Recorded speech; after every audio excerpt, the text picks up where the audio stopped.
Magandang hapon muli, mga kapatid. Sa Sigma Lambda Pi, gusto ko paunawa sa inyo. Maraming gusto makaalam kung anong una talagang tinayo ko. Pinagsikapan ko itayo ito bilang fraternity, sorority. Magalit na magagalit nang itayo ko, ayan talaga. Katulong ko si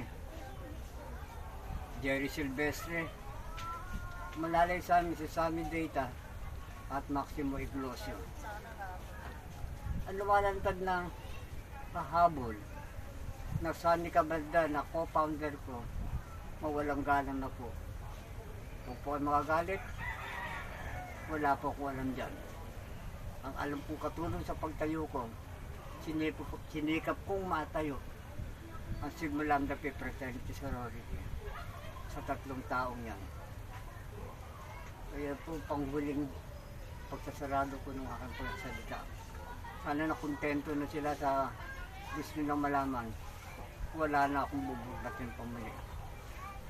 Magandang gabi na, paggabi na, hindi na hapon. Maraming salamat sa inyo lahat. Sana maunawaan nyo ako. Magkasundo-sundo na tayo. You must have one leadership. Sundin nyo ang tunay na liderato. Ayan, nabanggit ko na, wala nang dapat tanongin sa akin. Magandang gabi na sa inyo. Sige po, salamat.